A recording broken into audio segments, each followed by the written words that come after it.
डर के आगे जीत है, लेकिन ऐसा नहीं है कि हर बार जीत हो, कभी कभी हार भी हो जाती है। ट्रेलर बड़ा ही अमेजिंग सा है, ट्रेलर बहुत ही अमेजिंग सा है। और ट्रेलर देख के खौफ लग रहा है, हमारी शक्लें देख के खौफ लग रहा है। इतना वेलकम करते हैं। तो सबसे पहले आपसे सर, रजत जी, चांदी कहीं भी हो चमक ही जाती है, और जिस तरह से आप रहते हैं जब फ्रेम में आते हैं तो बड़ा अमेजिंग सा लगता है। तो सर क्या कहेंगे? क्या कहूँ इसके आगे मैं क्या कहूँ? नहीं, बहुत बहुत शुक्रिया आपका। तो ये खौफ जो है इसमें मतलब आपका किरदार क्या है? किरदार एक पुरानी दिल्ली में एक डॉक्टर का, जो कि डॉक्टर भी है, कुछ भूत प्रेतों के चक्कर में भी है, पता नहीं कुछ है, कुछ है गड़बड़ उसमें, समझ नहीं आ रहा क्या है। ये खौफ आपने तो नहीं फैलाया हुआ है ना? नहीं, खौफ है, खौफ शहर में है और हर जगह खौफ फैल गया है। अब लोग अपने अपने तरीके से उससे डील कर रहे हैं। कोई किसी में आत्मा घुस गई है, कोई आत्मा निकाल रहा है, कोई पता नहीं आत्मा है कि नहीं, मुझे पता नहीं, ये बताएंगे कि इन्होंने लिखा है। अच्छा, सीक्रेट गेम आपने लिखी, तो ये सीक्रेट गेम क्या है? खौफ का सीक्रेट गेम क्या है?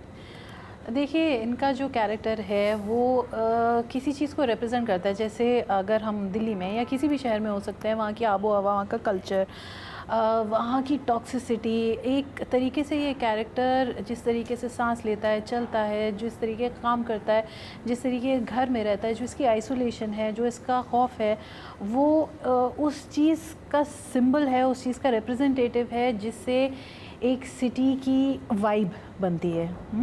जब मधु, मोनिका का जो कैरेक्टर है मधु, जब वो शहर में आती हैं तो कौन सी चीज़ें हैं जो एक लड़की को या किसी भी नए इंसान को जो आउटसाइडर होता है, जो इस गिग इकोनॉमी में एंटर करता है, जिसे पता नहीं है कि वो कौन है, उसकी आइडेंटिटी क्या है, उसकी पर्सनल स्पेस क्या है, वो फॉलो होती है या स्टॉक होती है, या जो भी उसकी साइकी पे जो बार बार हमले होते हैं, उससे जब वो टूटती है, ये दोनों स्टोरी लाइन्स एक दूसरे में ब्लीड करती हैं। एक तरीके से एक एंशिएंट आदमी, एक हकीम, एक तरीके से हम दिल्ली में दिखाते हैं जो दिल्ली या उस शहर की आबो हवा और शहर की टॉक्सिसिटी को अपने अंदर समेटे है, और एक आउटसाइडर जो एक नाइव वल्नरेबल लड़की है जो वहाँ आई है, एंड इन दोनों की कोलिजन से ये शो बना है। एक तरीके से आप देखें, एक प्रेडेटर और एक prey. Okay, Monica, oh my God, you know कैसा किरदार रहा आपका? यू नो अच्छा रहा बहुत अच्छा रहा, मतलब wonderful experience and very enriching experience यार। क्योंकि ऐसे मौके बहुत कम मिलते हैं एक्टर को, जहाँ पे इतना गहराई से कुछ लिखा होता है, और अगर आपके सारे को एक्टर्स इतने अच्छे हों, ऊपर से आपके मेकर्स माशाअल्लाह हों, सो ये तो एक बहुत बड़ी अपॉर्चुनिटी है। ओके, रजत सर, सेट पर काफ़ी तनावपूर्ण रहा या फिर बड़े आराम से शूट, या फिर सारी चीज़ें होती रही? तनाव तो नहीं था, लेकिन हेक्टिक था, क्योंकि बहुत ज़्यादा काम था और काम आसान नहीं था। इन द सेंस क्योंकि इसमें एक्शन भी है, स्टंट भी थे, हॉरर भी था, दीवारें टूट रही थी, कोई कहीं से गिर रहा था, कोई उड़ रहा था, तो मतलब ये सब कोऑर्डिनेट करना, और ऐसा भी नहीं था कि 100-150 दिन का शूटिंग है, with in a budget which is quite tight, we have to finish everything. दूसरी बात, एम्बिशियस है बहुत सीरीज़, तो कहीं corners were not cut, you know, sets were great, the stunts were great, you know, so ये सब करना एक कंस्ट्रेंट बजट में, that's why it was hectic, but there was no तनाव, कतई नहीं। It is very enjoyable, but it was a lot of work. Okay, इस तरह बहुत सारी कहानियाँ इस जॉनर पे बन चुकी हैं। कितना एक राइटर के लिए कितना बहुत कुछ सोचना पड़ता है कि इसको ज़रा हटके हो, कोई कंपेयर ना करे, कोई ये ना कहे कि मतलब यार ये तो हम पहले भी देख चुके हैं, तो कितना एक चीज़ें आप रख के कुछ चीज़ें लिखे। देखिए, उस चीज़ का एक बहुत अच्छा तोड़ है। कहानियाँ वही हैं, 7-8 कहानियाँ ही हैं, आप किसी भी तरीके से देखिए, कुछ ही थीम्स हैं, मगर इसका जो तोड़ है वो ये है कि आपके अंदर से कहानी निकले, आपके पर्सनल एक्सपीरियंस से निकले, वो ऐसी कहानियाँ जो आपके अलावा और कोई नहीं बता सकता। जितनी स्पेसिफिसिटी आपकी अपनी ऑब्जर्वेशन, आपकी अपनी विटनेसिंग, आपके अपने एक्सपीरियंस से वो चीज़ आएगी, उससे ज़्यादा कोई चीज़ इम्पॉर्टेंट नहीं है इसको अलग रखने के लिए। इसकी अपनी आइडेंटिटी बनाने के लिए। मेरे जैसे मोनिका नहीं है, मोनिका जैसी कोई और नहीं है। तो हम अगर वो चीज़ समझें और अपने एक्सपीरियंसेस से एक स्पेसिफिसिटी निकाल के आएँ अपनी कहानियों में, तो अलग बिल्कुल उसकी आइडेंटिटी बनेगी। अभी आपने कहा कि अच्छे को स्टार्स हैं शूट के दौरान। रजत सर के साथ आपने क्या सीखा इतना मतलब कहते हैं ना कि समंदर है टैलेंट के। अरे प्लीज यार, अरे please, obviously sir, no doubt इसमें कोई समंदर वो बड़ा बड़ा समंदर है भाई, पैसिफिक ओशन है वो जी टैलेंट का। जी No, there are many brilliant actors on this show. Unfortunately, they're not here today. But all the girls who are there in the ladies' hostel with her, each one of them is brilliant, brilliantly written, brilliantly cast, and wonderful actors. There's Gitanjali Kulkarni, Shilpa Shukla. अभिषेक, चुम्मी गगन, चुम्मी है, बहुत अच्छे actors हैं, and every actor in the smallest of role is perfectly cast.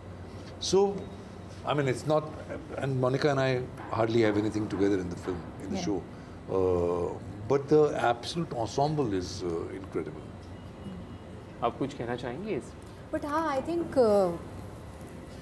whenever you're working with good actors, you don't feel actually any pressure. कोई pressure होता ही नहीं है आप में। आप, मुझे लगता है उस समय सबसे ज़्यादा रिलैक्स होते हो, क्योंकि आपको पता है कि, and I also believe in this thing, there is no such thing as कि जो हम स्टेटमेंट यूज़ करते हैं वो उसको खा गया, वो उसको खा गया, मतलब एक स्टेटमेंट है वो actor. But I think if you are in frame with a good actor, आप अच्छा ही परफॉर्म करोगे। मतलब बहुत कम स्कोप है कि आप बुरा परफॉर्म करने वाले हो या कुछ होने वाला है। सो आई थिंक वो सबसे ज़्यादा रिलैक्सिंग पोजीशन होती है जब आप एक प्रिपेयर्ड, एक अच्छे एक्टर के साथ स्क्रीन शेयर कर रहे होते हो। सर, खौफ आपको कब कभी लगा था या फिर कोई एक्सपीरियंस शेयर करना चाहेंगे अगर बात खौफ की हो रही है? In life? हाँ, इन लाइफ जी। No, normally I don't experience fear. No. नहीं बचपन में होता होगा, अभी तो नहीं है। अच्छा, स्मिता, कहते हैं ना कि भी कहीं ना कहीं अगर हम एक राइटर की कमी कहीं ना कहीं खल रही है, ऐसा महसूस किया जा रहा है। जैसे बॉलीवुड में काफ़ी अभी जो फिल्मों का हाल है, आपसे बेहतर शायद कोई ना पता, क्योंकि एक जब तक का कहानी एक स्ट्रॉन्ग नहीं होती है तब तक का उसको एक पर्दे पर लाना भी मतलब मुनासिब नहीं होता। तो आप इस पर क्या कहना चाहेंगे? देखिए, मुझे actually, I don't know, my writer friends would be very angry with me for saying this, पर मुझे नहीं लगता कि मुझे लगता है एटलीस्ट मेन स्ट्रीम में कहानी से बड़ी भी बहुत चीज़ें होती हैं। स्क्रिप्ट इज़ वन थिंग, पर फिल्म मेकिंग उससे बहुत बड़ी है, यू नो। फिल्म मेकिंग उससे बहुत बड़ी है। और हाँ, टू योर क्वेश्चन कि कहानी अच्छी नहीं है या सिनेमा में क्या, और अभी तो देखिए स्टार्स का दौर है और मेरे पे ग्रेड से बहुत ऊपर का सवाल है ये कि सिनेमा के साथ भी क्या हो रहा है या उसके साथ, you know. I think writers हमेशा से ही थे और बहुत अच्छे राइटर्स थे।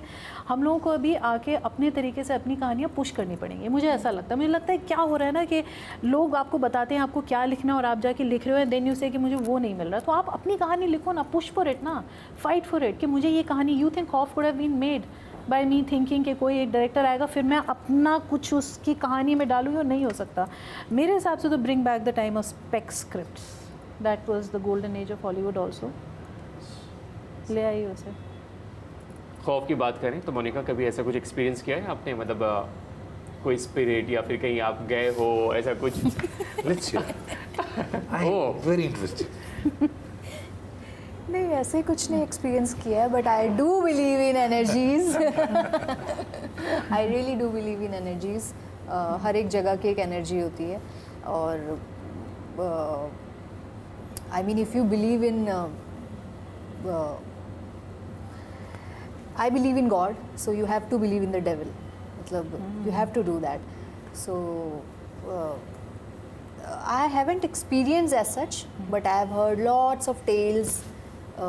नानी दादी की कहानियाँ, या सो वो सब मैंने सुना है, and मैं उसको उतनी शिद्दत से सुनती हूँ और मैं बिलीव करती हूँ कि हाँ ऐसा होता होगा शायद से। चलिए, बात करने के लिए बहुत बहुत शुक्रिया sir, thank you so much, all the best. Thank you. कि 18 अप्रैल को लोग देखें और जो आप लोगों ने मेहनत की है वो मेहनत का फल मिले। बहुत बहुत शुक्रिया, thank you sir. Thank you so much. Thank you sir. Thank you. Thank you sir.